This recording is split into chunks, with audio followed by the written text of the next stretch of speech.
Le temps des fêtes n'est pas une période de réjouissance pour tout le monde. Pour certains, Noël rime avec culpabilité, stress, angoisse et dette. Alors, comment remettre du plaisir dans cette équation? Ruby s'est entretenue avec la psychologue Julie Marcil.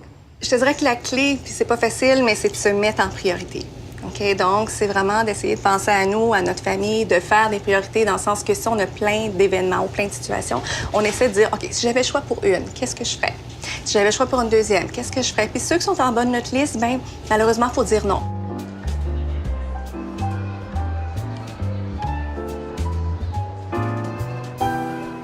Comme tu sais, le temps des fêtes, ça déclenche toutes sortes d'émotions, des bonnes émotions, mais parfois des émotions un petit peu plus déplaisantes. Qu'est-ce qui cause le plus de stress dans le temps des fêtes? Moi, j'aurais tendance à mettre ça dans deux catégories. Premièrement, la gestion du temps. La gestion de temps, je pense que tout le monde va être d'accord qu'on court partout. On court pour tout terminer les tâches au travail avant de partir. On court pour trouver les cadeaux, évidemment, pour tout le monde. Et après ça, bien, le temps des fêtes s'enclenche. On est déjà un petit peu épuisé, mais il faut quand même assister à tous les repas de famille. On ne veut pas décevoir personne. Il y en a partout. On reçoit. On veut que la maison soit parfaite. Bref, c'est la course. Puis on doit gérer notre temps à travers tout ça. Donc, c'est une première partie. L'autre partie, je dirais que c'est les relations humaines. La gestion des relations humaines aussi, ça peut être très difficile. Autant dans les familles. Si on ne veut pas déplaire à nos parents, on doit dealer avec le fait qu'on ne va pas assister à toutes les occasions, toutes les traditions.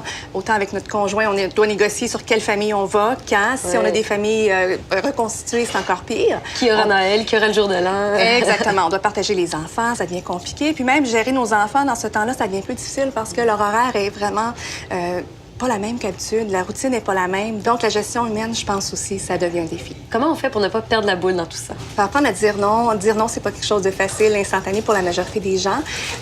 La première chose à penser, c'est, OK, qu'est-ce qui m'empêche de dire non? Puis souvent, on se rend compte qu'on a peur. On a peur de décevoir, on a peur que l'autre personne soit triste, on a peur qu'elle nous en veuille, qu'elle nous parle plus, briser les amitiés. Donc, si on chasse ça un peu de notre tête, après, on est plus capable de s'affirmer. Un gros morceau du stress, c'est l'argent. Comment on fait pour pas se retrouver dans un trou noir financier? C'est difficile, hein? C'est difficile parce qu'encore une fois, on a l'impression qu'on doit acheter des cadeaux d'une valeur significative.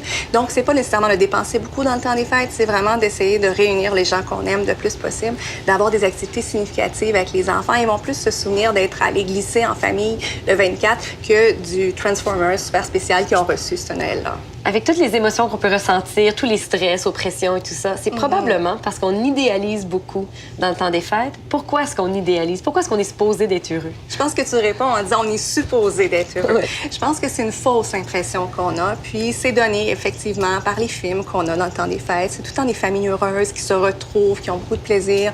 Donc, je pense qu'il y a une grosse partie de l'idéalisation vient de là. L'autre partie vient peut-être de notre enfance. Parce que nous, ce qu'on veut reproduire, c'est ce qu'on pense avoir vécu et qui semble tellement merveilleux et qu'on veut tellement que notre famille le revive aussi. On va faire de notre possible. Oui. Merci beaucoup, Julie. Bienvenue, ça fait plaisir.